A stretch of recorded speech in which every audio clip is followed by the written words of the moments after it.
Salve, salve, galera! Sejam todos bem-vindos aqui ao Vencendo Concursos. Eu sou o professor Fábio Augusto, professor de informática, e hoje eu vou trazer para você agora a correção, né, da prova do Banco do Brasil, prova C Gabarito 1. Então, você que prestou o concurso aí domingo, dia 23/4, nós temos agora a correção detalhada das questões de informática para saber se você aí, no caso, conseguiu atingir ali a linha de raciocínio daquilo que foi passado para vocês durante as aulas. Vamos lá? Então acompanha comigo aí na tela.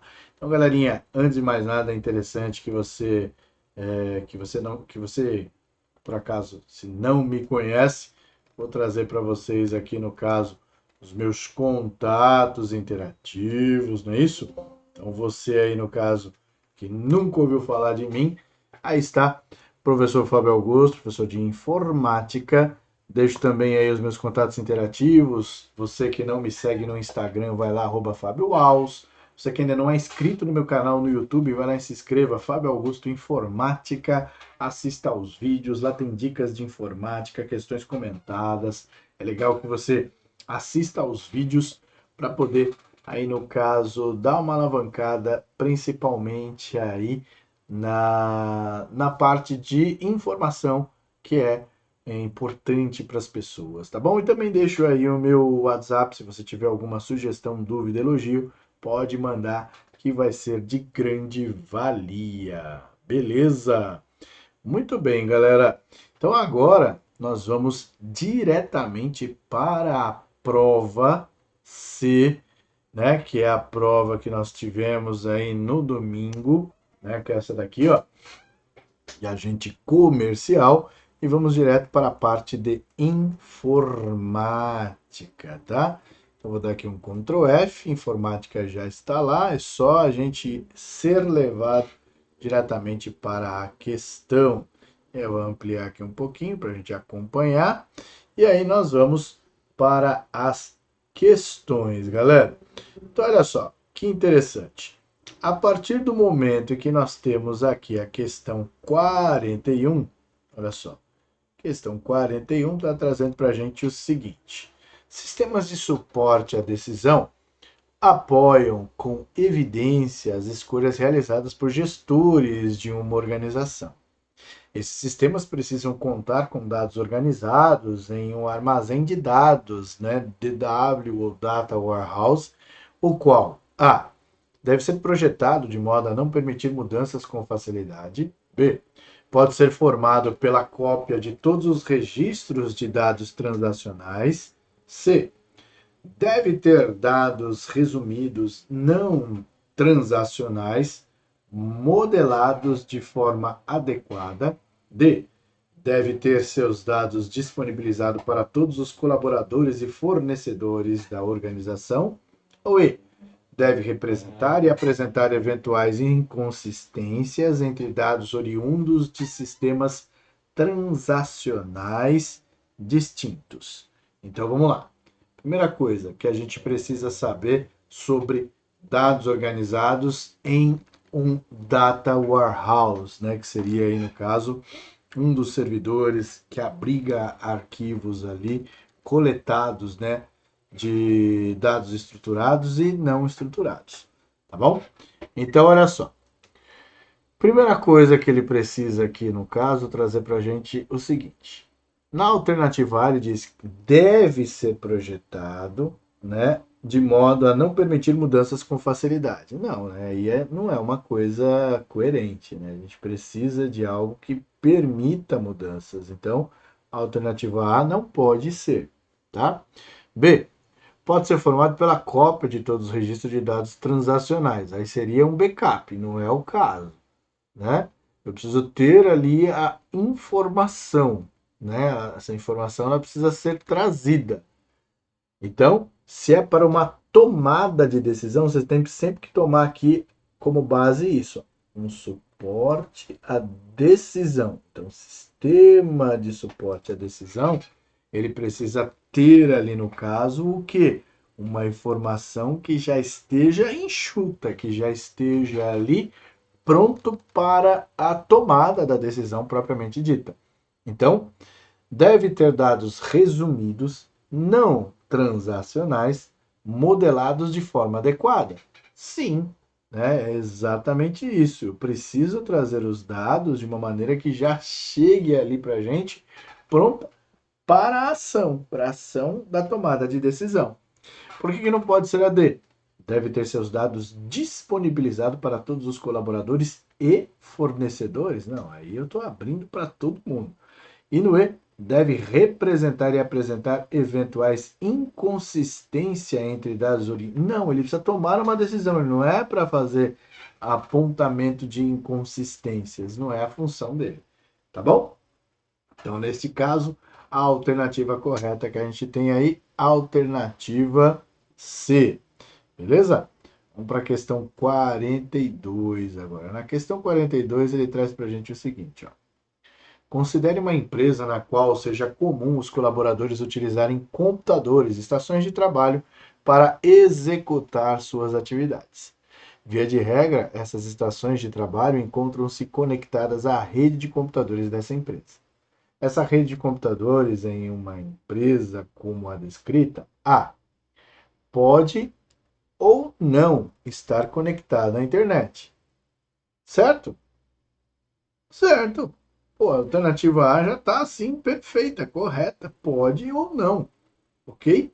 Quando a gente acha uma alternativa correta, a gente dificilmente lê as demais, viu, gente? Numa prova, se a gente já achou a primeira alternativa aqui, porque ele está falando, essa rede de computadores em uma empresa pode ou não estar conectada à internet, ou seja, ela pode ser uma intranet ou ela pode ser uma intranet com extranet, é ou não é?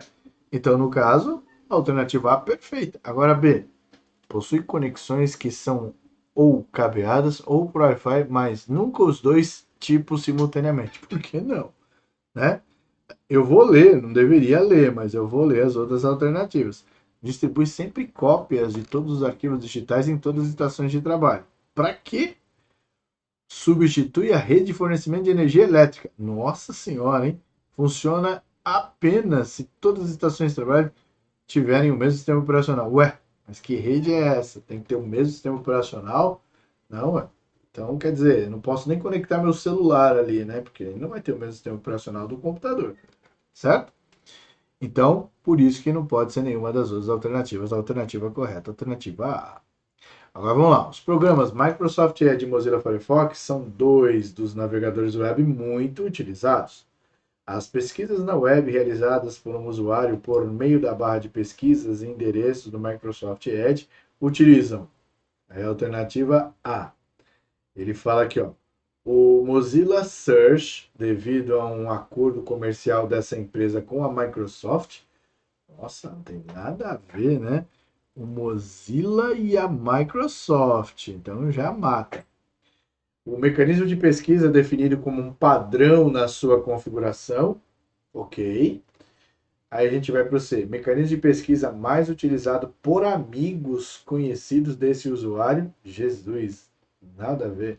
Os mecanismos de pesquisa da Microsoft única e exclusivamente. Ué, então quer dizer que o Mozilla cai fora, né?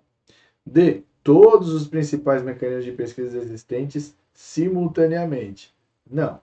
Cada navegador tem o seu mecanismo de pesquisa definido como padrão na sua configuração, que é a alternativa B. O Edge traz o Bing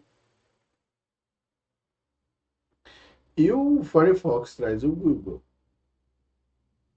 tá?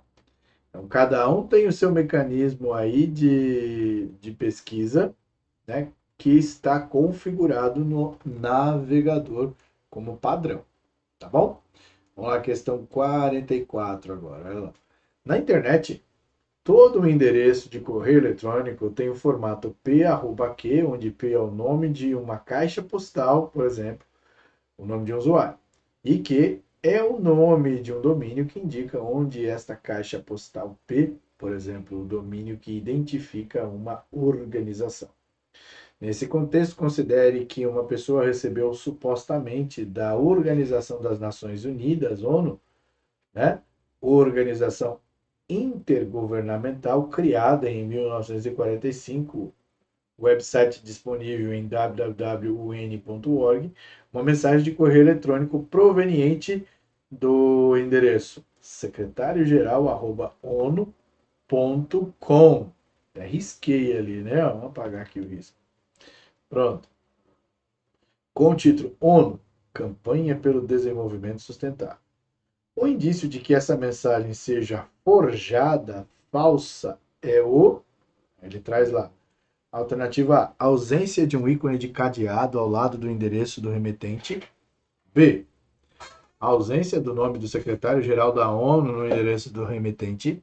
C, o fato da mensagem sobre campanhas não serem enviadas por correio eletrônico. D, o título da mensagem ter parte do nome do domínio do remetente que não é permitido. E a extensão do domínio do remetente ser .com, podendo indicar que a mensagem é de uma empresa comercial. E aí, gente? Alternativa o quê? Alternativa E, correto. Se a ONU é um ONU.org, né? UN.org, por que o e-mail veio .com? Não faz o menor sentido, né? Questão 45. Em uma organização, um dos aspectos importantes para tornar a infraestrutura de TI mais segura é a definição das permissões de acesso de cada usuário aos sistemas de informação existentes nessa organização. Nesse sentido, em relação aos sistemas de informação de uma organização, cada usuário deve ter permissão para acessar esses sistemas apenas de acordo com as necessidades do seu trabalho. B, alterar dados em todos esses sistemas. C, configurar nesses sistemas o que for necessário para os demais usuários.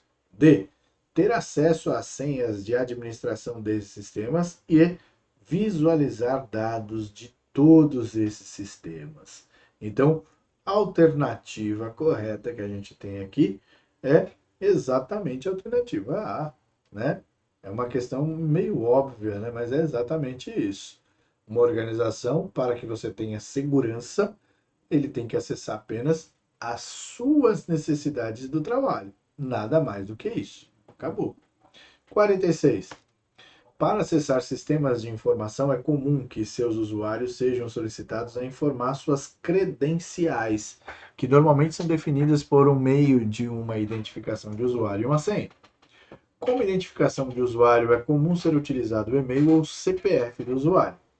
Nesse contexto, um exemplo de uma senha bem formada e segura é XYZ, pois é fácil de lembrar, 1, 2, 3, 4, 5, 6, 7, pois é fácil de lembrar e tem tamanho adequado, a data de aniversário do usuário, igual à identificação do usuário, ou Y maiúsculo K.9821-IZ maiúsculo.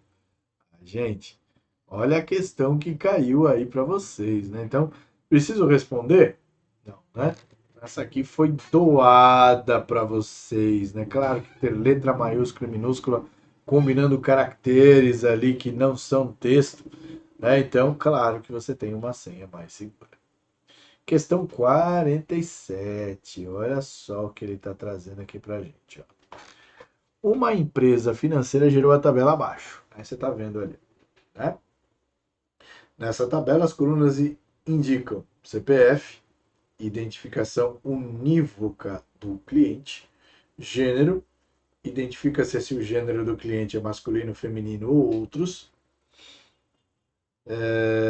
carro, identifica se o cliente possui ou não algum veículo, dependentes indica o número de dependentes associados ao cliente, cartões de crédito identifica o número de cartões de crédito que o cliente possui, contas em banco identifica o número de contas em banco nas quais o cliente é o único titular e renda identifica a média salarial, né, no caso mensal do cliente. Considerando-se essa tabela para realizar uma análise de dados quantitativos discretos, devem ser usadas as seguintes colunas: quantitativos. Olha só, a palavra-chave já está ali, né? Quantitativos tem que ser em números. Então eu tenho lá quantidade de dependentes, quantidades de cartões de crédito, quantidades de contas, tem que ser os discretos, né? Então, no caso, a alternativa correta que a gente tem aqui, alternativa E. De novo, caiu uma questão que envolve ali, né, a estatística, né, quantitativos e qualitativos. Lembra disso? Vamos lá. Questão 48. Uma empresa do ramo financeiro deseja criar uma conta em uma rede social na internet com o objetivo de estabelecer conexões entre clientes, funcionários e mercado, além de conexões com outras empresas de ramos diferentes do seu. A rede social a ser escolhida pela empresa deve também ter foco mais voltado para o mundo profissional, permitindo à empresa procurar profissionais disponíveis no mercado, divulgar a inserção de vagas na empresa para que outros usuários dessa rede possam se candidatar a elas e estabelecer novos networkings. A rede social que atende aos objetivos apresentados é o mais uma questão doada aí para você, né? Tá falando do LinkedIn. Beleza. Questão 49. No Google Drive, para acessar o item pesquisar de forma direta, o usuário deve pressionar a seguinte combinação de teclas. E agora? Alt E, Ctrl A, Ctrl F, Ctrl R ou Ctrl Shift K? Questão aí 49 também. O Google Drive está né, na internet, então ele vai trazer os mesmos mecanismos de busca que a gente utiliza no navegador, que é o Ctrl F. Acabou. Fácil demais essa aqui, hein? Questão 50, tá aqui, ó. Uma instituição que realiza treinamentos vai implantar um ambiente de ensino à distância EAD com uma abordagem pedagógica voltada para atingir o maior número possível de participantes. A abordagem adota nesses treinamentos não conterá qualquer tipo de interação com o participante, pois se baseará em modelo tutorial, sendo a informação organizada de acordo com uma sequência pedagógica específica. Além disso, não há interação do participante com o ambiente de ensino, limitando-se ele à leitura do conteúdo das telas que aparecem no monitor do computador. Considerando-se as características apresentadas, a abordagem pedagógica a ser utilizada para a implantação desse sistema EAD é denominada, aí ele traz lá para a gente, A, broadcast, B, descentralizada, C, estar junto virtual, D, escola virtualizada e E, virtualização efetiva. Então, olha só, aqui já é uma questão que envolve aí, no caso, um certo cuidado, né? Então, temos uma questão aqui que traz para a gente o seguinte. Primeira coisa, é o conceito que a gente tem a respeito do ensino à distância, né? Então, como ele está falando, não temos ali, no caso, nenhum tipo de interação. Não há interação do participante com o ambiente, né? Então, nem com o ambiente de ensino, limitando-se à leitura do conteúdo, né? Como se fosse o que? Apenas uma passagem de conteúdo para ele. Então, não pode ser descentralizada, não pode estar junto virtual, escola virtualizada e virtualização efetiva. Sobrou o tal do broadcast. O que vem a ser, né? Uma forma que a gente tem que envolva o broadcast. Quando a gente fala aí do tal do broadcast, uma das coisas que eu sempre falei na aula é que o ensino à distância não precisa ser necessariamente voltado para o que a gente fala de ensino através da internet. E aqui ele está trazendo algumas palavrinhas-chave para a gente. Trata-se de um modelo tutorial, onde a informação é organizada em uma sequência pedagógica, né?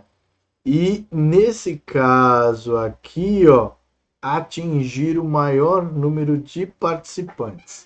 Então, se a gente for fazer uma pesquisa básica aqui agora, ó, por exemplo, se eu for pesquisar aqui, ó, EAD Broadcast, olha o que ele vai trazer aqui para a gente já. Quer ver? a partir do momento EAD Broadcast, ele vai trazer para a gente aqui, olha só, dessa forma, em resumo, o broadcast pode ser entendido como um ato de transmitir conteúdo midiático em grande escala. Olha só, alguns, né, do tipo aqui que ele traz, são sinônimos, né, conceitos diferentes, blá blá blá. Ó, modelada aqui, ó, que legal aqui, pelo Wiki. Abordagem broadcast, modelada com um programa de rádio ou televisão baseada em um modelo tutorial, olha aí, ó, que não permite nenhum tipo de interação entre o mediador e o aprendiz. Pronto, acabou. Então, quer dizer, como eu falei, atingir o maior número possível de participantes, o que eu já tinha falado para vocês. O EAD não se baseia apenas no ensino através do computador. Pode ser através do quê? Daquele Telecurso 2000, pode ser através de rádio, né? E por aí vai. Tá bom? Atinge o maior número de pessoas possível, claro. Certo?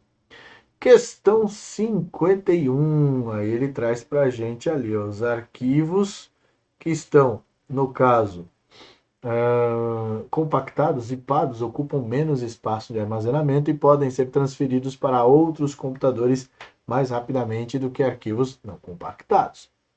Para criar um arquivo compactado no explorador de arquivos no Windows 10, o usuário deve selecionar um ou mais arquivos para serem compactados e, em seguida, deve selecionar o menu Arquivo, opção Compartilhar e a subopção Zip, Arquivo e a opção Criar pasta compactada, Início e a opção Compartilhar e a subopção Zip, Início e a opção Criar pasta compactada e Compartilhar e a opção Zip. E aí, qual alternativa é a opção correta? Bom, primeira coisa, a gente tem que ver isso aqui de perto, não é isso? Vamos abrir aqui o Windows 10 e conferir. Muito bem, então tá aí meu Windows 10, a gente vai abrir o explorador de arquivos, certo? Abrindo o explorador de arquivos, vamos aqui para a área de trabalho, tem alguns arquivos lá.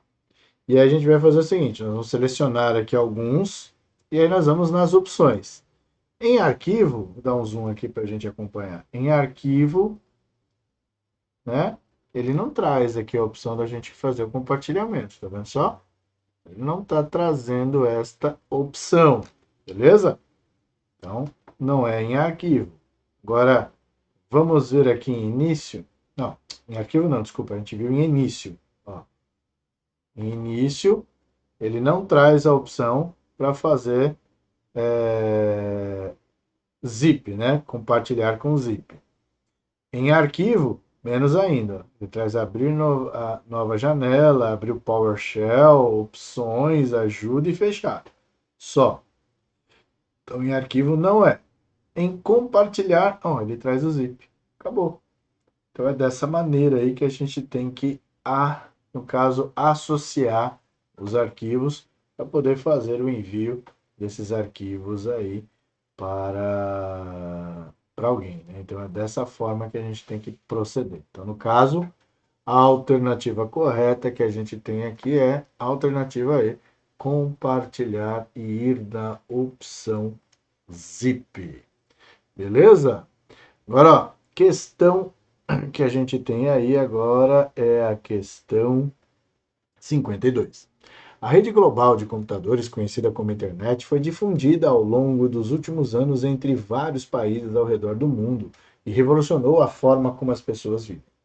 A internet é formada por redes de comunicação de dados interligadas globalmente que trocam dados entre si utilizando um protocolo de comunicação comum chamado Earth Protocol, Word Protocol, Global Protocol, Internet Protocol ou Neutral Protocol. Mais uma questão aí que eu tô vendo que a galera acertou, né? Que é o Internet Protocol, que é o IP, tudo é desenvolvido para isso. Na internet é tudo baseado em endereços de IP. Questão 53. O Windows 10 possui um esquema de segurança nativo que fornece vários tipos de proteção contra ameaças ao sistema. A ferramenta antivírus integrada ao Windows 10 que ajuda, né, no caso, a proteger o computador de usuário contra vírus, ransomware e outros malware é o quê? O Microsoft Defender Antivírus, o Microsoft Defender Protection, o Microsoft Malware Alert, o Microsoft Malware Protection ou o Microsoft Antivírus Protection. E aí? Qual a alternativa correta? Também mais uma aí que foi doada, né, gente? É o Microsoft Defender Antivírus, né? Que é o Windows Defender, lembra que a gente comentava em aula? Muito bem. E aqui a questão 54 traz o Firefox, olha lá. O Mozilla Firefox armazena várias informações durante a navegação do usuário na web, como, por exemplo, sites visitados, arquivos baixados, dados de formulários, entre outras, reunindo um conjunto de informações que é chamado de histórico. Para ter acesso às opções de limpeza do histórico que permitem limpá-lo parcial ou completamente, o usuário deve abrir o menu desse navegador e selecionar a opção, aí está lá, histórico e subopção configurar opções de limpeza, histórico e subopção limpar histórico recente, no C, histórico e a subopção intervalo de tempo a limpar, D, configurações e a subopção configurar opções de limpeza e E, configurações e a subopção limpar histórico recente. Qual a alternativa correta? Vamos ver? Vou abrir aqui o Firefox, eu tenho aqui o Firefox, a gente vai aqui no caso consultar. O Firefox sempre se atualiza todas as vezes que a gente vai abrir, né?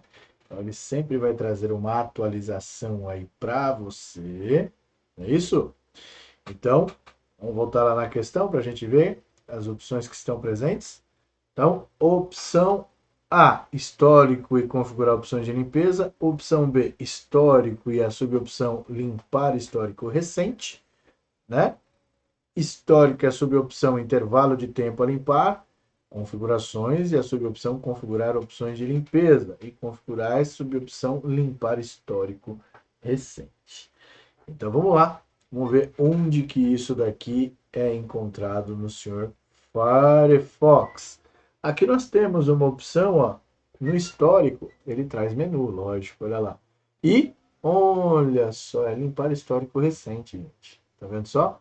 Histórico, limpar histórico recente. Então, a alternativa correta que a gente tem aqui, ó, alternativa B, não é isso?